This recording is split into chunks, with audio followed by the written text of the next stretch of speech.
Bonjour à toutes et à tous, j'espère que vous allez bien.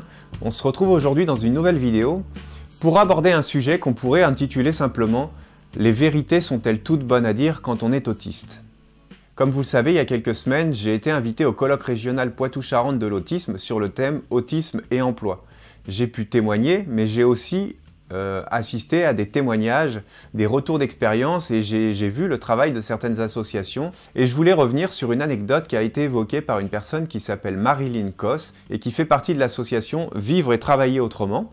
Elle nous expliquait tout simplement que le but de cette association est d'accompagner les autistes avec déficience intellectuelle sur leur travail en milieu ordinaire.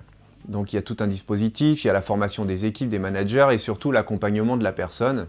Et donc Marilyn nous a évoqué une anecdote en fait qui effectivement a fait rigoler tout le monde dans la salle puisqu'elle nous a dit eh bien que ça arrivait parfois que les personnes autistes, quand elles constatent que leurs collègues ne portent pas leurs EPI par exemple, c'est-à-dire que s'il faut porter des bouchons d'oreille et que c'est obligatoire par rapport au règlement de l'entreprise, et qu'un salarié n'a pas ses bouchons d'oreille, la personne autiste ne va pas manquer de faire remarquer ça au salarié. Au même titre que s'il faut des chaussures de sécurité et que la personne n'a pas de chaussures de sécurité, la personne autiste va être capable de dire « attention, t'as pas tes chaussures de sécurité ». Et en fait, ça a fait rire tout le monde dans la salle, puisqu'on sait tous que les personnes autistes avec ou sans déficience sont très attachés aux règles, que les règles sont les règles et que tout le monde doit les respecter. Donc forcément, si quelqu'un dans l'entreprise ne respecte pas les règles, à un moment donné ou à un autre, la personne autiste va exprimer ça et va en informer la personne. Donc moi aussi, j'ai rigolé sur le coup, mais en fait, ça m'a ramené forcément à mon histoire personnelle et à mon vécu en entreprise. Et je me suis posé la question, mais en fait, les vérités sont-elles toutes bonnes à dire quand on est autiste? Donc pourquoi je souhaite revenir sur ces propos? Eh bien tout simplement, comme je vous l'ai dit, ça me ramène à ma propre histoire, puisque moi-même en entreprise, donc je suis support logiciel, donc support informatique, donc je fais du dépannage auprès des gens par rapport au logiciel informatique. Donc je suis en fait confronté dans mon travail quotidiennement à des personnes qui font des erreurs, qui se trompent, puisqu'on est tous humains, on n'est pas des robots, on n'est pas des machines. Je me suis aperçu que l'approche que j'avais au départ, qui était vraiment très binaire, c'est-à-dire que j'allais voir les gens, je disais bah, « tu t'es trompé, attention ». En fait, les gens, quand on fait ça, ils se sentent agressés, ils se sentent offensés. Ils ne s'imaginent pas que si on dit ça, c'est pour le bien commun et que c'est pour la bonne cause. Alors il y a quelques personnes où quand on va leur dire « attention, tu t'es trompé », la personne tout de suite, elle va dire « oh mince, explique-moi ». Malheureusement, ces personnes, elles sont vraiment minoritaires dans les entreprises. Et bien souvent, la personne se braque, se bloque et on se retrouve dans des situations assez compliquées puisque le dialogue devient très difficile. Il faut savoir que le monde de l'entreprise, c'est quand même un monde de requins. Voilà. D'ailleurs, à titre indicatif, il y a quelques années, j'ai participé à un concours photo sur le thème du travail.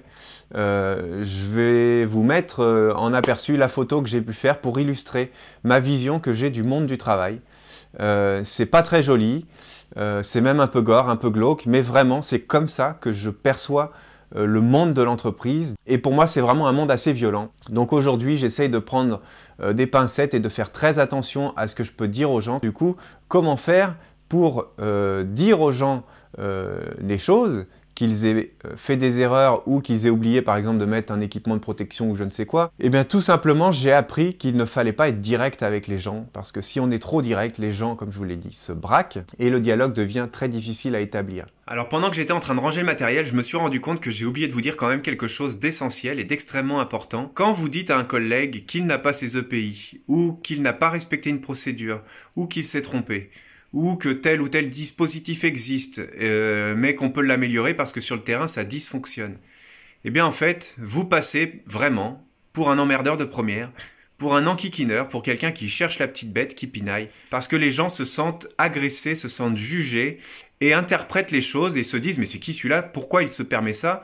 Eh bien, on se retrouve dans des situations où on peut être isolé, où les gens n'ont plus envie de nous solliciter, de travailler avec nous, tout simplement parce qu'ils ne sont pas prêts à recevoir les propos qu'on peut dire, ils n'ont pas envie forcément de se remettre en question et donc ça peut aussi vous jouer des tours en entreprise. Et en fait, c'est vraiment ce qui me fait dire aujourd'hui qu'on a beaucoup de travail et qu'il existe encore vraiment deux mondes entre les neurotypiques et les personnes autistes parce que les gens sont pas prêts en fait. La société en général, les entreprises ne sont pas prêtes à nous écouter. C'est ça qui est malheureux parce que on est là, nous, pour exprimer des choses, des vérités, pour vraiment essayer de faire en sorte que les choses s'arrangent ou faire appliquer les règles tout simplement.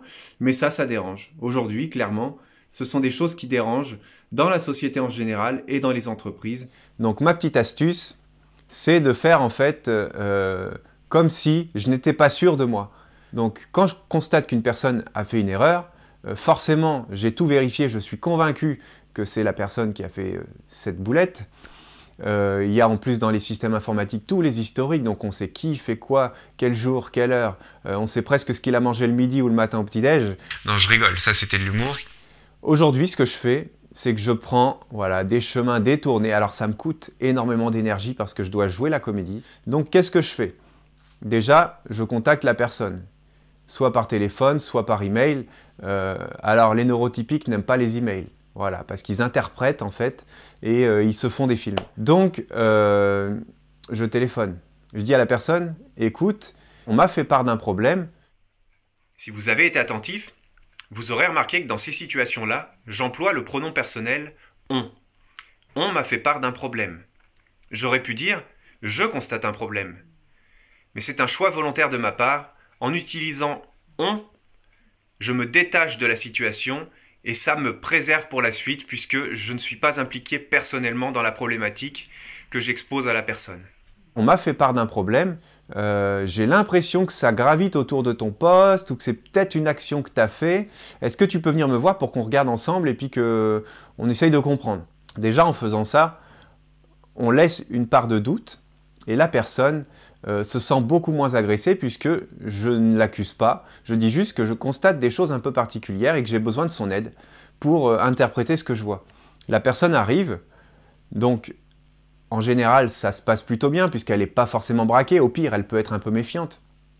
Et là on s'installe devant l'écran et j'explique à la personne, bah voilà, regarde, c'est un peu curieux ce que je vois, tu vois, cette donnée là d'habitude, est-ce que c'est toi qui l'as saisie ou alors est-ce que ça a changé dans les processus, je suis peut-être pas au courant. Voilà, je joue vraiment la comédie, donc je mets en avant tous les arguments que j'ai pu voir, mais de manière détournée en disant, bah alors attends, on va regarder, si la personne a dit, ah bah ouais c'est peut-être moi, ouais c'est vrai que d'habitude je fais attention, mais là je comprends pas, normalement je vérifie toujours ça, hein. Et les gens c'est vrai qu'ils sont de bonne foi, on peut pas nier ça.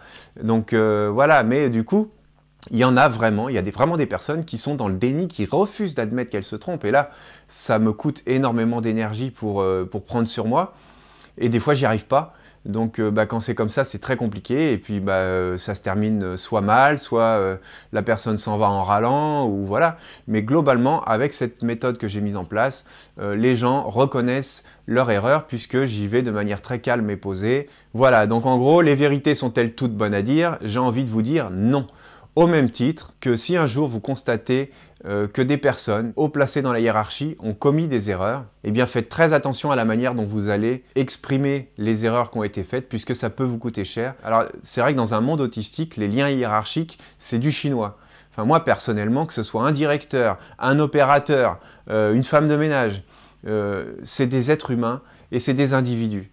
Et après les liens hiérarchiques, je m'en fous un peu en fait. Qu'un directeur me dise « Waouh, t'as fait du super travail, franchement, je suis vraiment fier de toi, tes compétences sont indispensables, etc. » Je sais par définition que c'est quelque chose que qui devrait m'enthousiasmer, qui devrait me mettre au 7e ciel, etc. Puisque c'est un directeur qui me dit ça.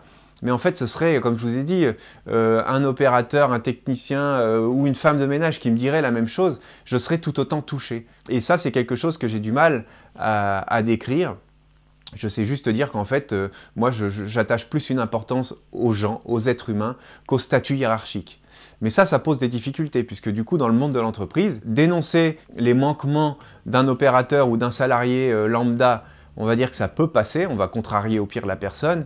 Par contre, dénoncer les manquements d'un manager ou d'un responsable ou d'un directeur, là, on peut vraiment en payer les conséquences. Ça peut vraiment vous coûter cher, donc soyez vigilants et parfois, du coup, abstenez-vous de dire la vérité, c'est vrai que c'est très contrariant. Voilà, donc comme nous venons de le voir dans cette vidéo, eh bien malheureusement, toutes les vérités ne sont pas bonnes à dire, ou du moins ne sont pas bonnes à entendre, puisque les gens ne sont pas tous capables de se remettre en question et de faire face aux vérités qu'on va leur exprimer. Voilà, j'espère que cette vidéo vous a intéressé. Donc je parle essentiellement de mon expérience personnelle puisque forcément je suis obligé de puiser dans mon parcours pour vous donner des petites anecdotes et des petits exemples. J'espère que ça vous aura été utile. Si ça vous a plu, n'hésitez pas à liker et à partager, ça fait toujours plaisir. Et je souhaite également vous parler de mon livre, puisque c'est quelque chose que je ne fais pas souvent, mais à un moment donné, on est aussi obligé de faire la promotion de notre travail. Et donc c'est un livre autobiographique qui s'appelle « C'est l'histoire d'un Asperger ». Vous pouvez le retrouver sur Amazon ou en librairie. Vous pouvez le commander en librairie, sur Cultura, etc. ou chez votre libraire du coin. Vous pouvez également me contacter via les réseaux sociaux, Facebook, Instagram, LinkedIn, pour en avoir un exemplaire dédicacé. Ça, c'est tout à fait possible. Voilà, je parle dans ce livre de ma vie, de l'enfance, adolescence, vie d'adulte, les femmes, le travail, avec toutes les difficultés que j'ai pu rencontrer dans le milieu professionnel. Voilà, c'est un livre assez humoristique de ce qu'on m'en dit. Je ne suis pas le mieux placé pour en parler, donc je n'en dirai pas plus. En tout cas, si vous l'avez lu, eh bien, n'hésitez pas à me faire un petit retour en commentaire ou en privé. Ça fait toujours plaisir. Voilà. En attendant, je vous souhaite à tous de très bonnes fêtes de fin d'année et je vous dis à très bientôt. Au revoir.